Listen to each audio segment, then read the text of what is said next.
시작을 할게요. 49번입니다. 한국표준산업분류의 통계 단위는 생산 활동과 장소의 동질성의 차이에 따라 다음과 같이 구분된다. 관란에 알맞는 것은 이렇게 되어 있거든요. 일단 이 답은 말이죠. 여러분들 이렇게 보면 됩니다. 예. 무슨 뭐 미군 기지든 뭐 기지가 있죠. 기지 활사로 이렇게 답부터 이렇게 기억부터 먼저 해 놓으십시오. 이거는 자주 이렇게 나옵니다. 그래서 주로 뭐냐면 이렇게 나올 때 여하튼 기지 활사예요. 요걸 기억해 놓으시면 돼요. 기업체 단위, 그 다음에 지역 단위, 그 다음에 활동 유형 단위, 사업체 단위 이렇게 되거든요. 기지 활사로 하면 답은 어떻게 됩니까? 활동 유형 단위가 됩니다. 자, 답은 이렇게 쉬운데 이걸 이해를 해야 되거든요. 자, 생산 활동과 장소에 따라 가지고 구분된다. 이 말을 이해를 하기 위해서 화이트보드를 제가 말씀을 드릴게요. 예를 들어서 뭐 서산에 예를 들어서 해산물 있다고 합시다. 해산물 가지고 뭐 잘 될까 몰라도 그래서 생선이라 생선. 생선을 뭐냐면은 이 서산시에서만 사업을 해요. 서산시에서만. 이럴 경우에는 한 장소고 사업이 활동이 하나밖에 안 해요. 생선입니다. 이럴 때 이것을 뭐냐면 우리가 가장 작은 사업체 단위라고, 이걸 사업체 단위예요. 사업체 단위. 그 다음에 자, 여기에서 생선 가게를 하다가 이 생선과 뭐 여기 있는 생선을 가공을 해서 뭐 통조림을 만든다든가 이렇게 예를 들어서 통조림이 아니고 그걸 하기 전에 먼저 요거부터 해야 되겠네요. 서산에 하다 보니까 장사가 잘 돼요. 그래서 안 되겠다. 이 대전에도 또 하나 지점을 하나 내야 되겠다. 그 대전에 똑같은 이 생선 가게를 이제 열었어요. 그럼 어때요? 사업 활동은 생선 하나죠. 생선 하나예요. 생선 하나인데 장소가 몇 개입니까? 2개가 되죠. 2개 이상이 되죠. 2개 이상이. 이럴 경우에는 쉽게 말하면 이게 서산에서 어떻게 해요? 대전으로 활동을 했다 이렇게 보시면 돼요. 그래서 이럴 때는 자, 한 장소에서 하나를 할 때는 이건 이제 사업체 단위고 한 사업을 둘 이상 이렇게 할 때 이거를 뭐라고 하냐면 우리가 이걸 활동 유형 단위라고 하는 것입니다. 이렇게 구분하죠. 그 다음에 자, 이 서산에서 생선을 하다가 이 업체에서 통조림까지 같이 해요. 통조림까지 같이 하는 거예요. 그러면 장소는 맹서산 한 군데예요. 근데 사업 종류는 몇 가지가 됩니까? 2가지가 되죠. 2가지가 될 때는 이걸 바로 지역 단위라고 해요. 이걸 지역 단위. 그런데 처음에 활동 유형 단위는 서산에서 생선 하나만 가지고 있는데 이렇게 2가지 하는 사업을 다른 2장소 이상에서 또 하는 거예요. 쉽게 말하면 대전에도 뭘 한다? 뭐 지점을 냈는데 생선도 하고 통조림도 한다. 이렇게 2가지 사업을 한다라고 합시다. 이럴 경우에 우리가 이걸 기업 단위라고 하기. 이럴 때 기업이 되는 거예요. 기업. 여기까지 이렇게 생각하시면 됩니다. 그래서 기업 제일 먼저 작은 게 원래는 이렇게 사업체 단위, 활동 유형 단위, 지역 단위, 기업 단위 이렇게 해야 되는데 제가 왜 그래 문제가 꼭 요 포맷으로 나오거든요. 요 포맷으로. 그 어떤 경우는 요걸 갈로 쳐서 묻고 요걸 갈로 쳐서 이렇게 묻는단 말이에요. 그래서 저 설명을 이제 이해하시겠죠. 사업체 단위는 단일 활동을 한 장소에서 그 다음에 활동 유형 단위는 단일 사업을 두 군데 장소에서 그러니까 지역 단위는 한 지역에서 어떻게 두 가지 이상의 사업을 할 경우 그러한 지점이 또 딴 데 있을 경우 이렇게 되면 이게 이제 기업 단위예요. 그래서 기지 활사로 이렇게 기억을 해 놓으시면 된다 이 말씀입니다. 그래서 답뿐만 아니라 이게 무슨 말인고 일단 뭐 이해를 하기 위해서 제가 이러한 설명을 드린 겁니다. 예, 그래서 여기 보니까 활동과 장소의 동질성의 차이에 따라 다음과 같이 구분되는데 여기에서 뭐냐면은 네 가지로 구분되는데 기지 활사 여러분들 이거 안 해도 돼요. 왜냐하면 그냥 기지 활사만 외우면 돼요. 관로를 해가지고 꼭 이 문제는 관로를 해가지고 이렇게 나와요. 그래서 이 문제 자주 볼 수가 있습니다. 그러니까 뭐 쫄 필요 없어요. 이렇게 해놓으면 간단합니다. 아주 간단해요. 기지월사. 그 다음에 고용24에서 제공하는 채용 정보 중 우리가 검색을 하죠. 기업 형태별로 우리가 검색을 합니다. 검색을 해요. 내가 금융권 같으면 뭐 금융권 기업을 한다든가 뭐 벤처는 벤처를 한다든가 이렇게 검색을 한단 말이에요. 검색을 하는데 검색에서 안 나타나는 게 있어요. 안 나타나는. 대부분 나타나는 게 안 나타나요. 자, 이걸 나타나는 걸 다 외우고 안 나타나는 거 다 이렇게 외우지 말고 네 글자만 외우면 돼요. 네 글자. 뭐냐면은 어, 환, 금, 다, 중 요것만 외워서 요거는 번갈아 가면서 이게 나오거든요. 그러니까 어떤 데는 환으로 나오고 금으로 나오고 다로 나오고 중으로 나와요. 여러분들 뭐 환, 금, 다, 중 이게 무슨 내용인지 몰라도 좋아요. 왜냐면은 제가 이렇게 맞는 키, 마스터 키로 이렇게 표시를 할 때는 왜 동일한 중복되는 첫 글자가 아니기 때문에 그래요. 이거 다 확인해 가지고 이렇게 하거든요. 그래서 요 화는 뭐냐면은 환경 친화 기업입니다. 요거 나오면 돼요. 황금 다중 나오면 돼요. 그 다음에 금은 금융권이에요. 금융권 기업. 다는 다문화 가정 지원 기업이에요. 다문화. 중은 중소기업입니다. 중소기업. 이렇게 돼요. 중소기업이 됩니다. 그래서 황금 다중 나오면은 뭐냐면은 이게 답이다.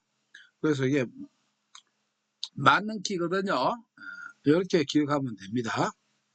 그래서 이것도 억지로 말을 만들면 황금 금을 금을 바꾸는 것은 많을수록 좋다. 다중 뭐 이렇게 기억을 해도 좋게 요새. 자 이렇게 하고요. 그 다음에 역시 고용24 우리가 이 고용24 구조에 대해서 직업정보로는 많이 나오죠. 뭐 그렇다라고 해서 여러분들이 고용24 구조 다 알려고 하면 시간이 걸립니다. 어, 한번 보는 건 좋지만은 그게 안 되면 어떻게 해요? 그냥 여기 나오는 문제가 반복해서 나오니까 그래 익히면 되겠습니다. 학과 정보 중 공학계열에 해당하는 학교가 아닌 것을 이렇게 되어 있습니다. 자, 이제 이 공학계열 중에서 이제 제가 만든 용어가 있어요. 왜냐하면 이게 혼돈되기 쉬워서 그래요. 쌍안경. 쌍안경은 공학계열이다. 이렇게 여러분들 쌍안경은 공학계열이다. 요걸 기억을 해 주시면 도움이 됩니다. 그럼 쌍안경은 뭐냐? 안경, 경자 들어가 있는 거예요. 조경입니다. 조경. 그러니까 둘 다 안경, 조경이죠. 이거는 뭐라고요? 공학 계열이라 했어요. 여러분들 안경학과 같으면은 이게 무슨 의학 계열이 아닌가 이렇게 생각하면 안 됩니다. 이게 뭐라고요? 공학 계열이에요. 그 다음에 우리가 조경 같으면 나무를 심거나 이렇게 꾸미는 거죠. 근데 야 이거는 어찌 보면 임업이나 무슨 자연계열 아닌가 이렇게 생각하기가 쉽겠죠, 여러분들. 근데 이게 뭐라고요? 공학 계열이라는 거예요. 조경이 공학 계열이에요. 왜냐면 안경 자체는 하나의 만드는 기계거든요. 공학적으로 만드는 거. 조경은 뭐냐면은 우리가 어디 법에 이렇게 돼 있어. 건축물 공사를 하면은 건축을 지으면은 그 어떤 연면적의 몇 프로를 조경을 해야 된다라고 하는 게 같이 포함되어 있어요. 이게 그렇기 때문에 조경이 이런 연유로 뭐가 돼 있다고요? 어디에 들어간다? 어, 공학, 건축 공학에 이렇게 들어가는 거예요. 건축 공학에. 건축 공학상 어떻게 해요? 조경을 하게끔 이렇게 되어 있습니다. 그래서 안경과 조경은 여러분들 그래서 어디라도 집 새로 건물 지으면 반드시 조경을 의무적으로 하게 돼 있죠. 뭐 어떤 경우는 뭐 심었다가 빨리 죽는 것도 있고 뭐 어떤지 몰라도 이게 허가를 받을 때 그게 조경이 안 돼 있으면 그건 허가가 안 나거든요. 예. 자, 뭐 그건 그렇고 그래서 이 쌍안경은 무슨 계열이다? 공학 계열이다라고 이렇게 기억을 해 주시면 되겠습니다. 이래서 이거는 제가 만든 용어입니다. 쌍안경은 공학 계열이다. 실기에는 안 나오니까 뭐 상관은 없습니다만. 그래서 공학 계열에 해당하는 학과가 아닌 것. 일단 안경은 공학입니다. 이걸 자세히. 해양공학과, 건축학과 다 공학이에요. 건축하고 조경이 그래서 공학으로 같이 연결되어 있는 거예요. 생명과학과는 뭡니까? 이게 자연계열이 되죠? 예, 생명과학과는 우리가 바이오 이런 거 생명 이렇게 들어가면은 이게 뭐다고요? 자연계열에 속한다.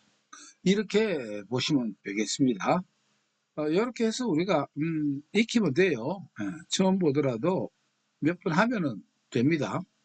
제가 말씀드리는 마스터키라든가 이런 걸 잘 입을 기억해 주시면 되고 52번입니다.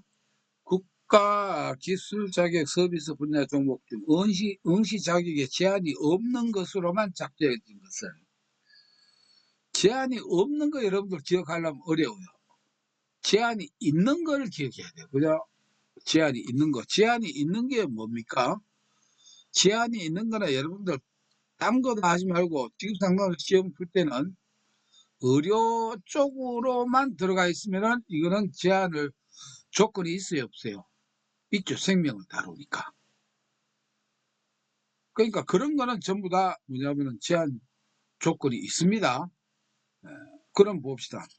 1번에 의료 쪽에 관련된 게 있나요, 없나요? 임상 있죠. 이건 의료예요. 그러면 무자격자라든가 학력이라든가 이런 게 실습이라든가 수리를 안 된 사람이 심리 검사라든가 이런 걸 못 해요. 임상, 의료. 그다음 2번 봅시다. 2번 아무리 봐도 의료 관련된 게 없죠. 예, 없습니다. 그래서 요건 됐고. 3번은 어디 국제 의료 관광 코디네이터 있습니까? 없습니까? 있죠. 안 되고. 4번도 뭡니까? 국제 의료 관광 코디네이터 있죠. 그래서 제한 조건 있는 것만 빼면은 그다음에 어떻게 해요? 제한 조건이 없는 것을 우리가 쉽게 찾을 수가 있더라. 이렇게 되는 겁니다. 53번 문제입니다. 질문지를 우리가 다른 말로 설문지라고 합니다. 질문지를 사용한 조사를 통해 직업 정보를 수집하고자 한다. 질문지 문항 작성 방법에 대한 설명으로 틀린 것은 이렇게 되어 있어요. 자, 우리가 여기 보면 객관식 문항의 응답은 상호 배타적이라야 한다. 이 말은 아니, 응답이 1, 2, 3, 4가 있는데 1번하고 3번하고 답이 비슷한 게 나오면 이게 될까요? 안 될까요? 그러면 안 되잖아요. 그러니까 하나만 맞아야 된다 이 말이에요. 하나만 맞든가 하나만 틀리든가 이렇게 돼야 이게 베타적이에요. 당연히 그렇게 해야 되겠죠. 응답하기 쉬운 문항일수록 설문지 앞에 배치하는 게 좋습니다. 왜 그러냐면은 어려운 문제를 앞에 해놓으면 설문지에 짜증이 나가지고 다 풀니까 안 풉니까?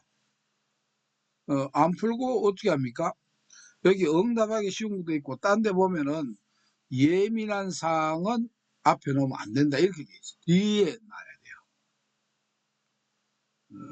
쉬운 걸 먼저 이렇게 내야 돼요.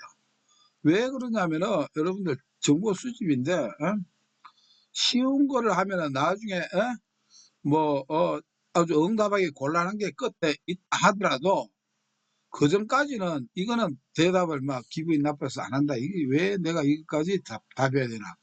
안 할 수 있겠죠. 그러나 이까지는 제출합니까? 안 합니까? 하죠. 그럼 이만큼 정보를 알 수가 있어요. 기업정보 수집이 가능한데 첫 문제부터 뭐 당신의 뭐 성적 취향이 뭐냐 예를 들어서 뭐 이런 걸 묻는다. 이렇게 돼버리면 기분이 좋아요 안 좋아요? 무슨 질문지가 이런 질문지가 있나? 뒤에 거 풀지도 않고 안 풉니다. 뒤에 거는 그런 게 없는데도 불구하고 또 어려운 거 이렇게 해버려요. 그럼 그대로 제출하거나 제출 안 하거나 하면 정보를 하나도 없대요. 쓰지 못한다 이 말이죠. 이런 개념으로 이해를 하시면 되겠습니다. 신뢰도 측정을 위해 짝으로 된 문항들을 함께 배치하는 게 좋다. 여러분들 비슷한 문제를 이 짝으로 된 문제라고 하는 것은 거의 비슷비슷한 문제예요. 이걸 함께 배치하는 게 좋다. 그러면은 의미가 없어집니다. 여러분들. 이거 여러분들이 요걸 위해서 그냥 참고로 이거 시험에 나오는 거는 아니에요. 지금 상당수 아직 안 나와요. 우리가 질문지에는 말이죠. 짝으로 거의 동일 비슷한 문제를 뭐냐면은 3번에 출제하고 말만 약간 바꿔서 거의 비슷한 문제를 뭐 27번에 이렇게 배치를 해요. 이게 이제 짝으로 된 문제, 거의 비슷한 문제예요. 근데 왜 이렇게 짝으로 된 문제를 왜 이렇게 낼까요? 여러분들 뭐 이거는 생각을 해볼 이유도 없고 안 해보는 게 맞겠죠. 이게 이유가 있어요. 이유가 왜 무슨 이유가 있냐면은 3번이나 27번이나 답은 동일하다고 봐야 돼요. 짝으로 돼 있기 때문에. 근데 3번에서는 1번으로 뭐 아니면 O다, X다 하면 O로 하고 27번은 비슷한 질문인데도 불구하고 X로 있단 말이야. 이게 바로 뭐냐면 우리가 설문지를 점검을 평가할 때 이게 도움이 돼요. 이 사람이 성의 있게 응답을 했다 안 했다 이걸로 가지고 알 수 있어요 없어요? 알 수 있다는 거예요. 이런 목적이 다 있습니다. 이런 게. 그래서 우리가 이걸 이제 타당도 측정이라고 해요. 타당하게 이 사람이 했는가 안 했는가 이걸 알아보는 그런 방법이 이런 기법이 있습니다. 그래서 여러분들도 혹시 어떤 설문지에 좀 성의있게 대답해야 될 필요가 있을 때는 비슷한 거는 어떻게 해야 됩니까? 같은 답변이 나와야 성의있게 했구나 이렇게 알 수가 있습니다. 참고로 하시면 되고요. 그래서 함께 배치하는 게 만약에 함께 배치해버리면 이런 앞에 말했던 그런 착오를 일으킵니까? 안 일으킵니까? 안 일으키거든요. 3번 문제 풀다가 뭐 27번 문제 이렇게 풀면 새로운 문제가 해가지고 성의 없이 볼 때는 그냥 다르게 이렇게 할 수도 있다는 겁니다. 자, 이중 질문과 유도 질문은 피하는 게 좋겠죠. 그래서 틀린 거는 3번이 되겠습니다. 청년 내일 배움 공제사업에 대한 설명으로 틀린 것은 해서 요거는 말이죠. 내일 배움 카드하고 다릅니다. 청년 내일 배움 공제 사업이라고 해가지고, 요거인 경우에는, 이게 이제, 이 문제는 동일한 문제가 나와요.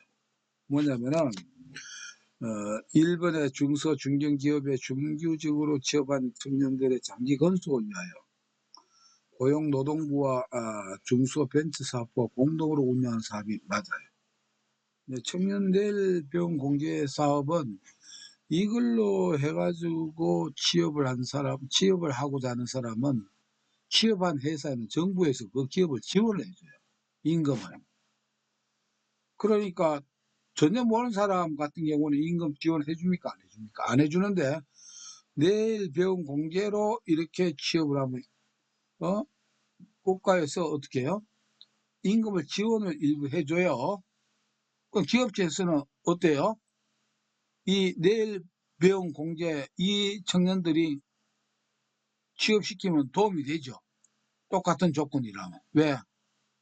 임금 지원을 받으니까.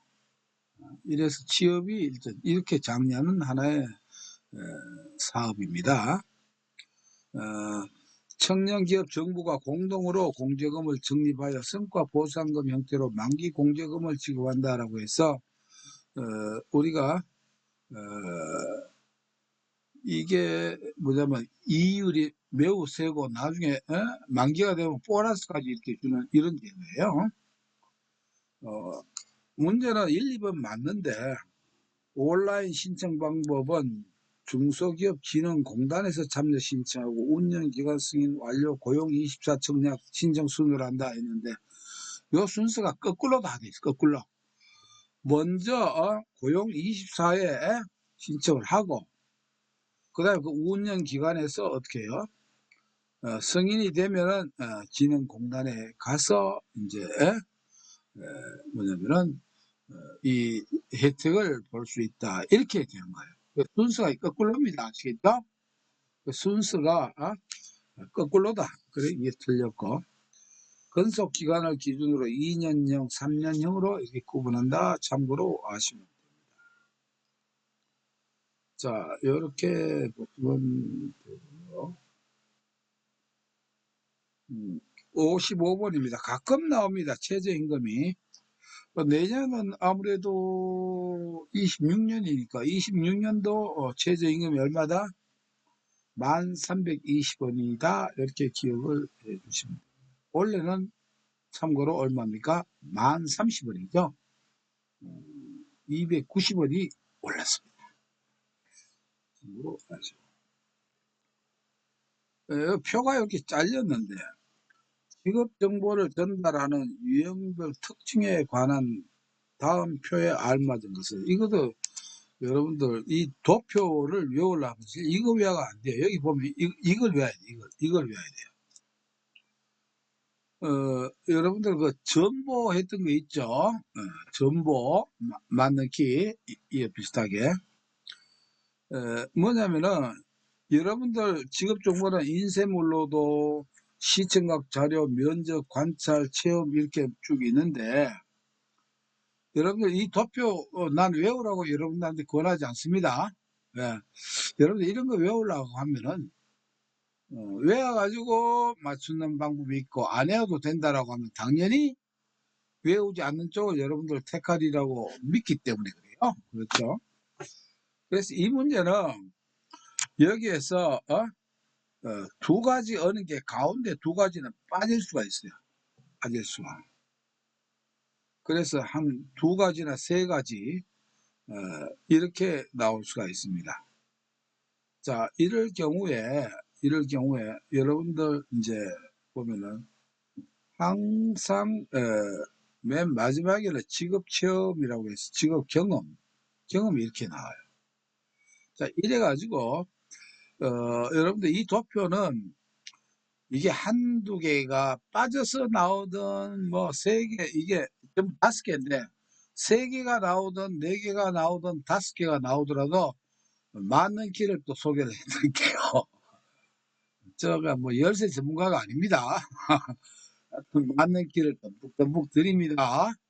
뭐냐면은 어디에 상관없이 뭐냐면은 맨 상단 저수제가 나와요. 저수제. 저수제. 예를 저수지 생각하던가요? 저수제. 그러니까 맨 상단 왼쪽 이거 제가 문제를 다 분석해서 이렇게 내린 결론이에요. 기출문제 전부 다 나왔던 거 전부 다 보고 이거 틀린 게 하나도 없다는 거예요. 그래서 저수제예요. 그러면은 이제 쉬운 게 여기가 저 맞죠? 요거는 뭡니까? 수가 나와야 되죠. 기억이 수입니다. 기억이 수니까 기억이 수 같으면 1번, 2번 중에 하나겠죠. 나머지 끝에는 뭐라고요? 마지막은 제가 나와요. 제. 왜냐하면 직접 경험하고 이렇게 하려면 경비도 많이 들고 제한적이다 이 말이에요. 전달할 때. 그래서 저수 제니까 제가 어디입니까? T컷 여기 있죠. 1, 2번 수는 맞는데 여러분들 여기서부터 무턱대고 저수제 하면 안 돼요. 여기가 저고 여기가 수. 맨 위에 상단이 그다음 마지막에 제라는 것이에요. 그래서 저수제를 하면은 여기에 맞추면은 1번이 정답이 됩니다. 그래서 도표를 외우지 않고도 여러분들 저수제를 이런 식으로 기억하시면 돼요. 항상 맨 위에는 저수, 마지막 오른쪽 아래 모퉁이는 뭐다? 반드시 제한이 나온다. 이렇게 보시면 이걸로 가지고 요 유형의 문제는 다 대응을 할 수 있더라는 것입니다. 57번입니다. 공공직업정보의 일반적인 특성을 모두 고른 것은 이거 복습이죠.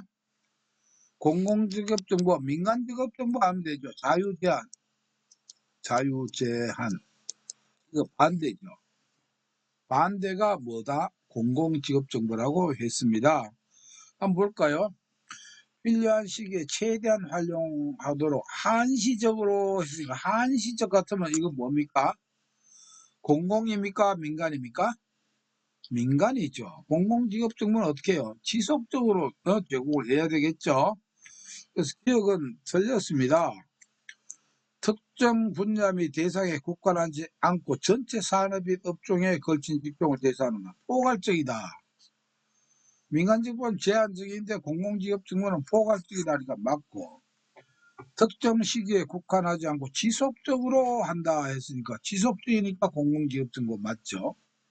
한시적 반대니까 관련 직업정보 간의 비교 활동이 용이하죠. 왜?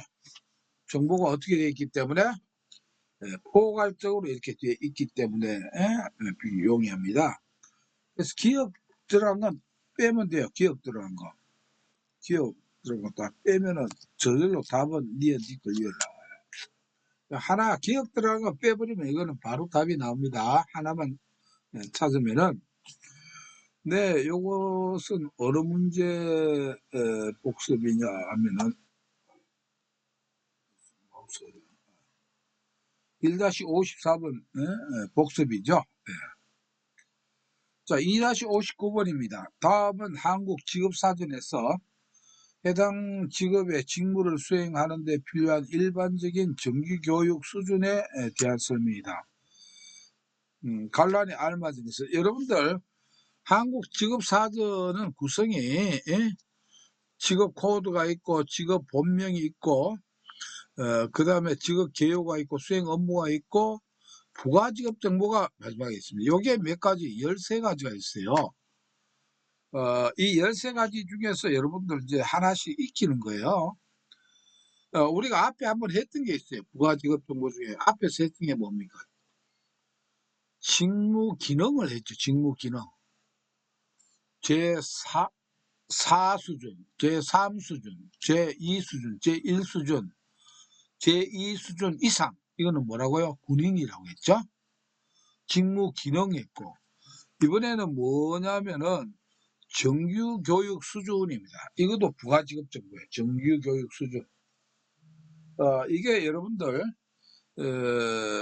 구인란에 보면은 고용24, 여기에 다 나와 있어요. 여기에서 여러분들 알아야 될 게 정규 교육 수준인데, 이게 뭐 대졸이다, 뭐 고졸이다, 전례졸이다, 이렇게 나오는 게 아닙니다. 이걸 여러분들 아셔야 돼요. 여러분들 이 문제 나올 때 기억해야 될 게, 정규 교육은 평균 학력을 말한다 하면 무조건 땡입니다. 평균 학력이 아니에요. 아시겠죠? 수준이 몇 개로 되어 있냐면, 6개로 되어 있거든요. 수준이 6개로. 쉬워요. 아주 쉬워요. 수준으로 되어 있어요. 평균 학력이 아닙니다. 뭐냐면 여러분들 처음에 학교 가는 게 어디가 교육, 초등학교 가죠. 6년이죠. 6년 이하는 전부 다 1수준이에요. 초등학교 3학년에 중퇴를 하도 요새 뭐 초등학교 중퇴가 없지만 의무교육이기 때문에 4학년이든 어때요? 이 정규교육 수준은 똑같아요. 똑같이 1년이에요. 6년 이하는 전부 다 뭐다? 이하니까 6년도 포함되죠. 이게 1수준이에요. 이 수준은 초등학교 마치면 중학교 들어가죠. 그 플러스 3을 해주고 6년 초과 9년 이하예요. 9년 이하.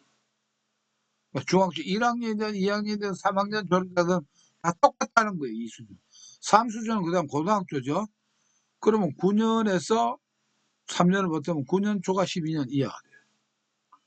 그 다음에 전문대를 칩시다. 전문대는 12년에서 2년이니까 12년 초과 14년 이하예요. 그럼 대학 같은 경우는 전문대를 여기 플러스하면 14년에서 또 2년이 되겠죠. 그래서 이게 5수준이에요. 그 다음에 16년 초과, 이건 대학원 이상 이렇게 되겠죠. 이럴 경우에는 뭐가 된다? 이게 6수준이 돼 있어요. 그래서 여러분들 정규교육 수준 뭐 어렵지가 않죠. 초, 중, 고, 전문, 대학 그 이상 이렇게 하면 되니까 6수준까지. 뭐 요건 한번 보면 딱 이렇게 답이 나옵니다. 그래서 여러분들 알아야 될 것은 혹시 이 문제가 가끔 나와요. 정규교육 수준은 평균 학력을 말한다면 땡이 평균이 아니에요. 평균 수준 가지고 말해요. 수준. 요걸 여러분들 수준과 평균은 차이가 납니다. 그래서 한번 봅시다. 9년 초과입니다. 9년 초과 같으면은 어때요? 9년 초과 12년 이하니까 그 뭡니까? 3수준이죠. 14년 초과 같으면은 이게 뭡니까? 대졸 정도가 되죠. 대졸 정도. 그러면 요거 5수준, 3, 5 이렇게 답을 찾으면 되겠죠. 그래서 3수준과 5수준, 3수준과 수준 3, 수준 5 이렇게 찾으면 됩니다. 왜냐하면 여러분들 부가직업 정보를 한꺼번에 암기하려면은 부담이 됩니다. 그렇지 말고 요거 했던 것만 이름을 여러분들 기억을 해야 돼요. 근데 일단 2개는 했어요. 직무 기능, 그 다음에 정규 교육 수준 이렇게 2개 했습니다. 왜냐면은 여러분들 실기에 보면은 부가 직업 정보 뭐 5가지를 쓰라 이게 실기에 나와요. 요거 이제 그러면 그냥 요 이름 써요. 직무 기능, 정규 교육 수준 이렇게 하면 돼요. 여러분들 보면은 앞으로 또 그렇게 나오니까 어때요? 교육 수준 계산하는 거 뭐 간단하죠? 간단합니다. 자, 그 다음에 한국 직업 전망의 직업별 정보 구성 체계에 해당하지 않는 것은 있습니다. 하는 일, 이거는 몰라도 될 수 있는데, 하던 일, 근무 환경, 사업은 관련 정보처 다 해당이 되는데, 문제는 직업 전망이 왜 산업 전망이 나오냐 이거예요. 여기에서 또 하나 틀렸고, 자, 여러분들 전망 나오면 땡이라고 했던 것도 있죠? 그렇게 답을 찾아야 돼요. 직업 전망은 직업 전망이 나오든가, 이런 몰라도, 직업별 정보 구성 지역의 산업 전망이 나오면은 말 자체가 맞지가 않다. 이렇게 보시면 되겠습니다. 58번 문제가 예, 그렇네 보니까요. 고용24. 고용24는 이게 전부 다 쭉 났는데 요거예요. 요거만 보시면 됩니다. 고용24는 정부에서 운영하는 취업정보 사이트이기 때문에 고용센터 등 공공직업안정기관에서 생산한 구인구직 정보만 제공한다. 이렇게 돼 있죠. 아니요. 이게 틀렸어요. 여러분들 고용24 옛날 워크에 들어가 보면은 이 공공직업안정기관에 생산한 것뿐만 아니라 대표적으로 사람인에서 구인도 다 여기 다 들어와 있거든요. 그러니까 민간 취업 포탈이나 지자체 일자리 모든 걸 다 통합해서 다 되어 있습니다.